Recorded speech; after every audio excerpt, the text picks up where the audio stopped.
Hello and welcome to today's class. This video will be about the matching sentence endings question type in IELTS reading. This is not as common as many other question types, but it comes out sometimes. So it's advisable to familiarize yourself with every single possible question type just in case. And even when it does come out, it's usually in the academic module of the test. So let's get right to it. Don't forget to subscribe, hit that subscribe button and turn on notifications so that you're notified whenever I drop another video like this. And also share this video to anyone else that you know who might need the information I'm putting out. Thank you so much. All right, let's move on. So, first of all, it's important that you understand the task. What does matching sentence ending mean? So in this task, you are provided with incomplete sentences and a list of sentence endings. So one part would be incomplete sentences, then another part would contain sentence endings. So you just have to match which sentence beginning goes with which sentence ending to form a complete sentence that would be correct according to the passage. Okay? Your task is to match the beginning of the sentence with the correct ending according to the passage. All right. So it also assesses sentence coherence. This question type assesses your ability to understand the meaning of sentence fragments and connect them to make coherent statements. It checks how well you can comprehend details, information, facts, and ideas from the passage. Okay? So, hopefully at the end of this class, you'll be able to do all these. Then some useful tips, okay? Read sentence... Okay, hold on. Move this bubble. Okay. Read sentence beginnings first. So, read all the sentence beginnings carefully before checking the endings. Try to predict how they might end, okay? Look for key information. Pay attention to keywords, dates, numbers, and concepts in the sentence beginnings that will help you identify the matching endings. Check for grammatical agreements. Ensure that the beginning and the ending of each sentence match grammatically. This can help eliminate incorrect options. Okay? Watch for paraphrasing. The endings in the list may paraphrase information from the passage, so don't expect exact wording. Don't assume sequential order, okay? There are a few question types in IELTS that don't follow the same order as the question, as the information in the passage. So don't assume sequential order. The sentence endings do not appear in the same order as in the passage, so you may need to scan the text. Okay, so it might be random. All right. Now, strategies for success. Number 1, skim the passage for a general idea. Okay, so it helps to skim the passage first to understand the main points and locations of specific information. Match content, not just keywords. Don't look for matching words. Focus on the meaning of the sentence beginnings and endings. I say this in almost every video I make. Do not match words, match meanings. Please, it's very, very important. All right? 3, eliminate unlikely endings. Cross out sentence endings that clearly don't fit the meaning or structure of the sentence. So if you're looking for the ending of a particular beginning, you might be able to tell some options that just don't fit, maybe grammatically or otherwise.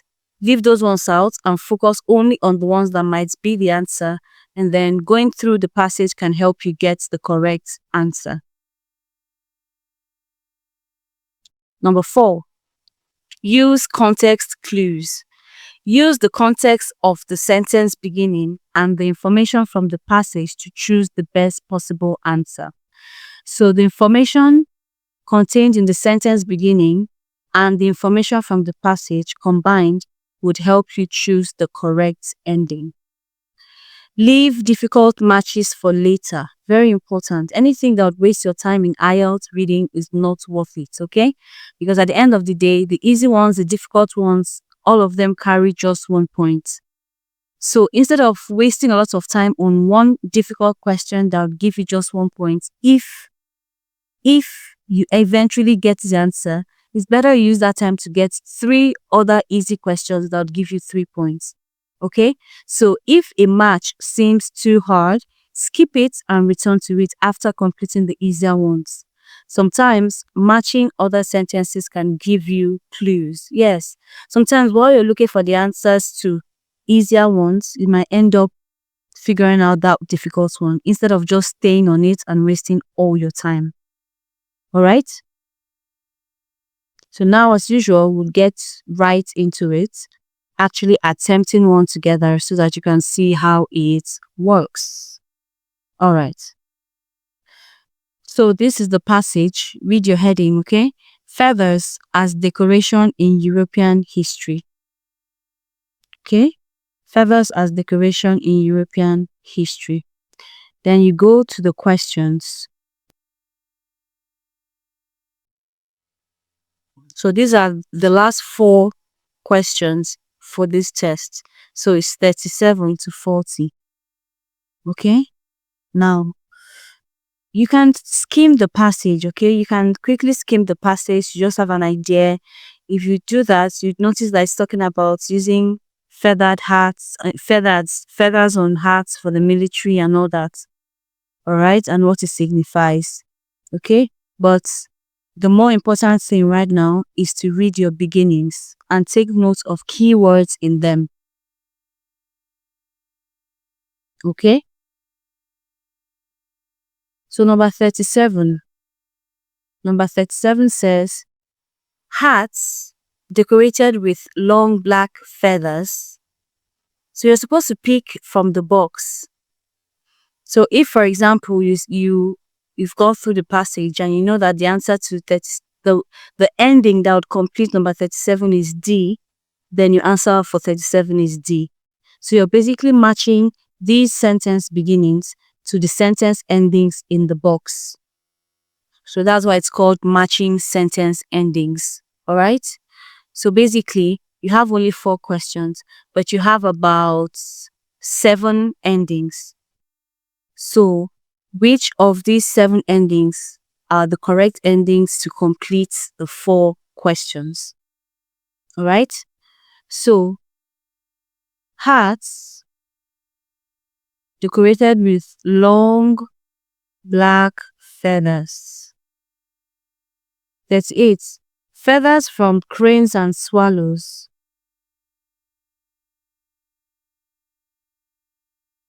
Cranes and swallows. 39. Feathers from exotic birds. Peacock feathers.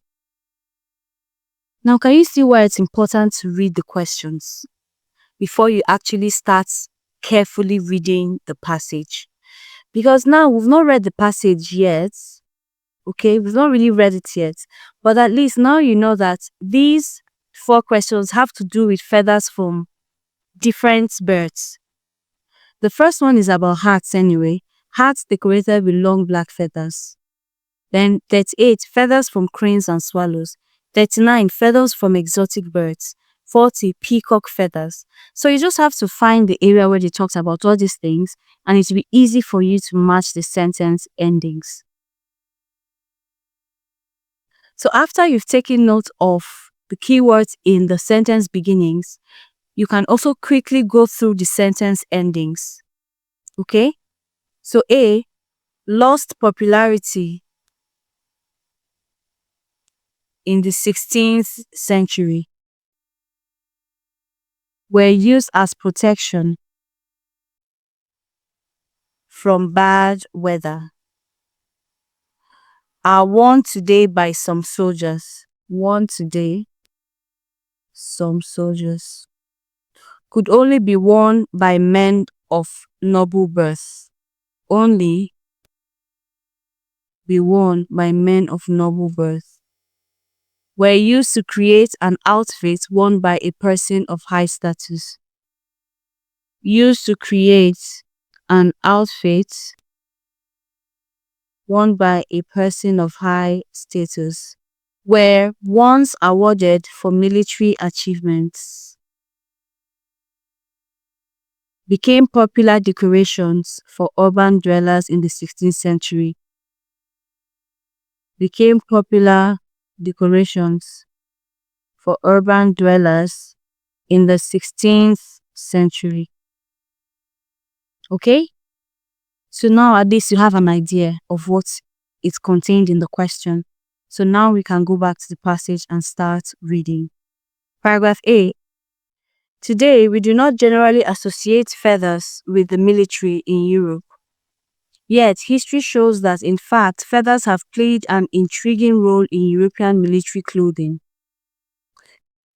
The Bersaglieri of the Italian army, for example, still wear a bunch of long black feathers in their hats, hanging down to one side, while British Fusiliers have a clipped feather plume whose color varies according to their regiments. Okay. That third line. So, the Italian army, for example, still wear a bunch of long black feathers in their hats, hanging down from one side. Long black feathers, I know we read it as part of the question, so let's go back to confirm, okay?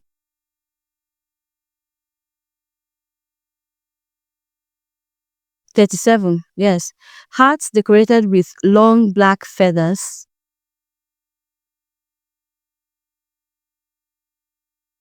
C. Are worn today by some soldiers. Worn today because he said still, right? He said that these soldiers still wear a bunch of long black feathers in their hats. So some soldiers, referring to this particular group of the Italian army, and still wear, so they still wear it today. So number 37 is C. Okay? So it's just that easy. You just have to be able to remember the questions. You have to remember the keywords in the questions when you're reading the passage, so that when you come across something you saw in the questions, you'll be able to remember. And this applies to everything in IELTS, everything IELTS reading. You can't forget your question, because if you do, you'll just be reading in vain. You'd be wasting your time and your energy. Okay? All right, so we now have 38 to 40 to go. Keywords: cranes and swallows, exotic birds, peacock. Okay? So we go back to the passage. The royalists in the English Civil War adorned their headgear with ostrich feathers. Historically, feathers were an incredibly expressive accessory for men, observes Cambridge historian Professor Ulinka Rublak. Nobody has really looked at why this was the case. That's a story that I want to tell. Rublak is beginning to study the use of featherwork in early modern fashion as part of a joint project between the University of Cambridge, Basel, and Bern. To the outsider, its preoccupations are co-researchers are studying gold, glass, and veils might seem surprising. Yet, such materials sustain significant economies and expertise. Now I'm in paragraph B. Rublak has spotted that something unusual started to happen with feathers during the 16th century. In 1500, they were barely worn at all in Europe. 100 years later, they had become an indispensable accessory for the fashionable European man. In prosperous trading centers, the citizens started wearing hats bedecked with feathers from cranes and swallows. Cranes and swallows is one of the keywords. Okay, so we just read about cranes and swallows. So even if you weren't really following and you were just reading, now that you've read keywords from one of the questions, you should then pay more attention. So let's go back and read exactly what was said about cranes and swallows. So, from the beginning, okay? Black has spotted that something unusual started to happen with feathers during the 16th century. In 1500, they were barely worn at all in Europe. 100 years later, they had become an indispensable accessory for the fashionable European man. In prosperous trading centers, the citizens started wearing hats bedecked with feathers from cranes and swallows. Okay? Let's go back to the... Alright, so we've already picked, so always try to eliminate your answers. It's to make life easier for you. We already picked C for number 37.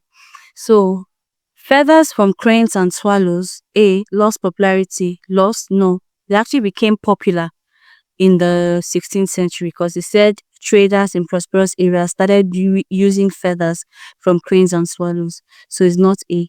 B, were used as protection from bad weather. No, we didn't see anything like that. D, could only be worn by men of noble birth. No, because they talked about traders and all. So they're also ordinary people. Were used to create an outfit worn by a person of high status. Nothing like that yet.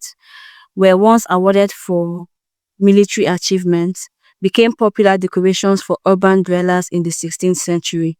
Yes. Remember from the passage, all this happened in the 16th century, and urban dwellers, it's all about those people it mentioned. Urban dwellers here, they said the citizens started wearing hats bedecked with feathers from cranes and swallows. Okay, before that, it says it had become an indispensable accessory for the fashionable European man. Then in prosperous trading centers, so trading centers obviously is in town, the cities, the urban areas, okay? All right, so back to the question.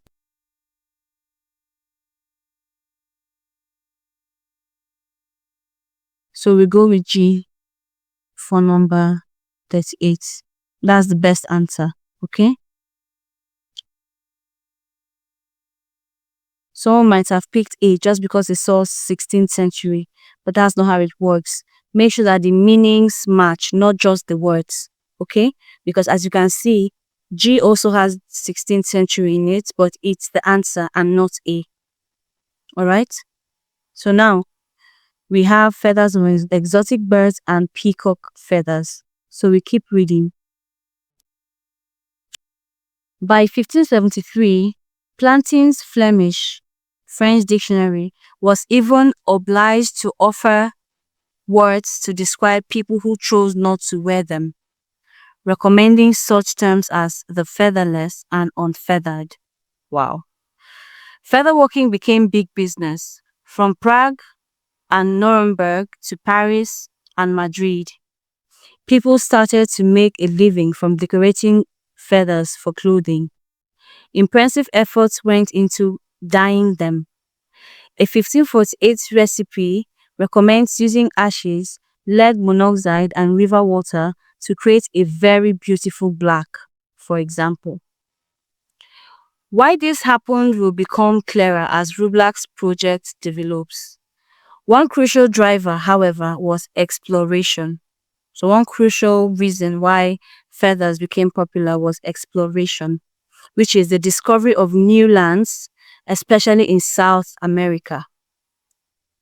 Compared with many of the other species that early European colonies encountered, exotic birds So remember, one of the questions, I think even the next one, that's 39, is about exotic birds. Exotic birds could be captured, transported, and kept with relative ease. That's because of exploration, they could be captured and kept with relative ease.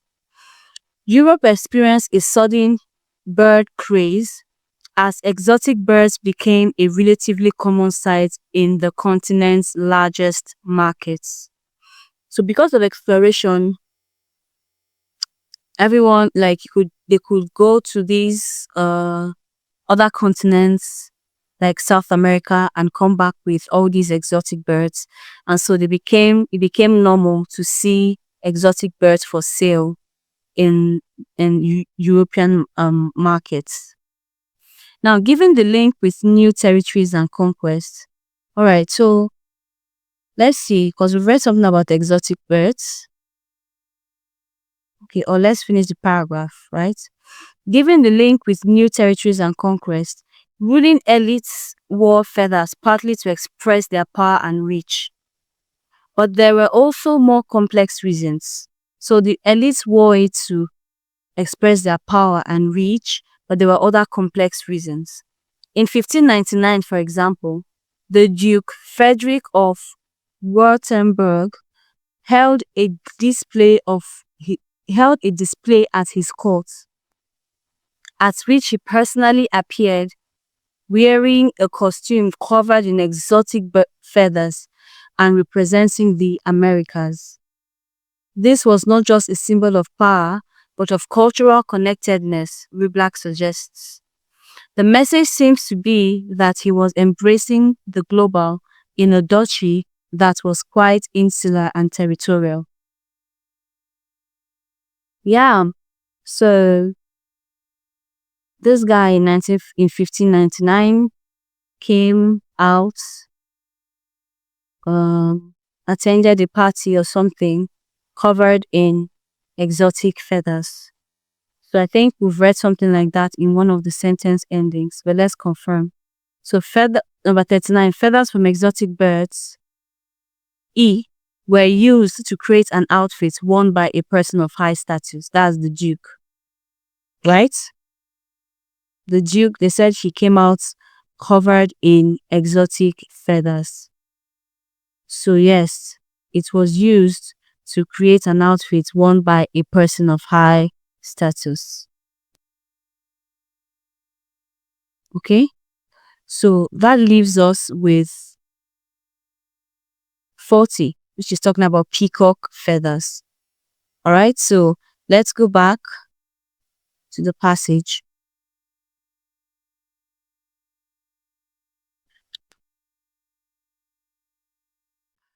All right, so now we're in paragraph D. Nor were feathers worn by the powerful alone. In 1530, a legislative assembly at Augsburg imposed restrictions on peasants and traders, adopting what is clearly felt should be an elite fashion. The measure did not last, perhaps because health manuals of the era recommended feathers could keep the wearer safe from bad air, cold, miasma, damp, or excessive heat, all of which were regarded as hazardous. So during the 1550s, Eleanor of Toledo had hats made from peacock feathers to keep her dry in the rain.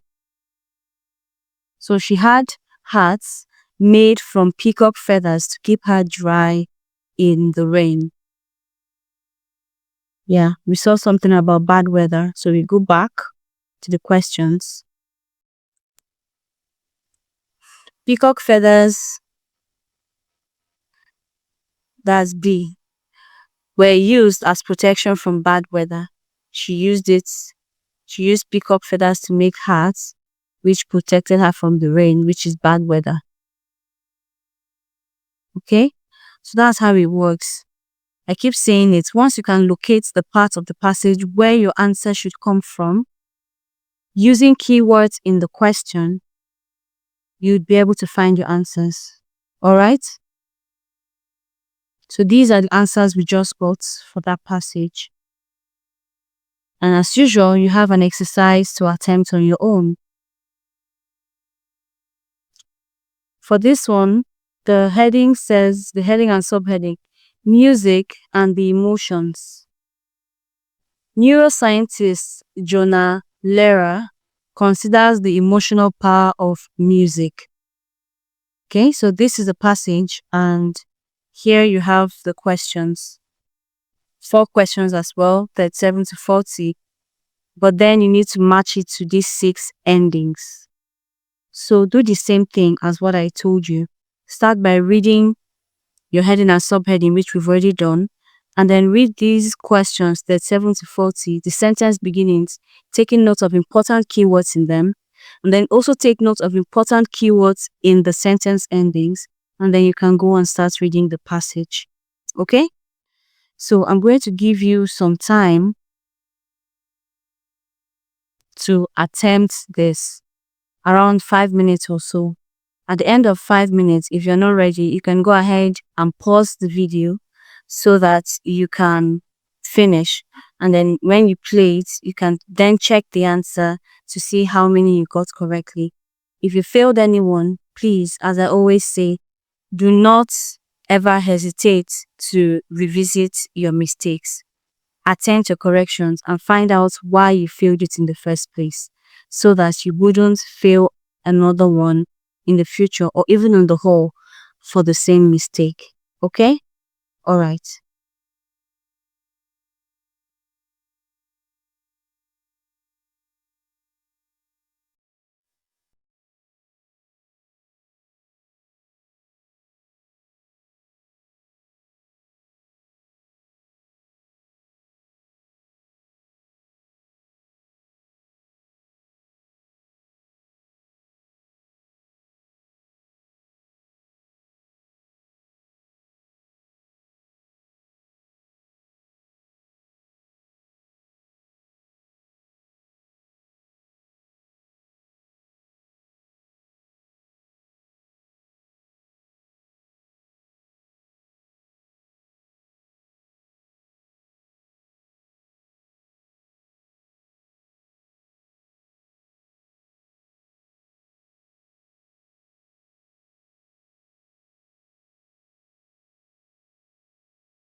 Alright, so at this point, if you're not through, it's okay.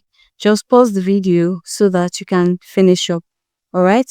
Because I'm going to bring out the next slide now, which will contain the answers, the correct answers.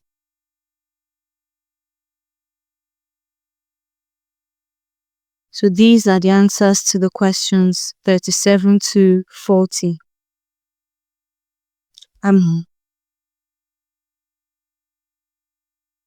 If you failed any, don't forget to go back and attempt the corrections. If you still don't get it, please let me know in the comment section and I'll get back to you as soon as I can. Don't forget to subscribe and share this video to someone who really needs it. Alright, I'll see you in the next video. Bye.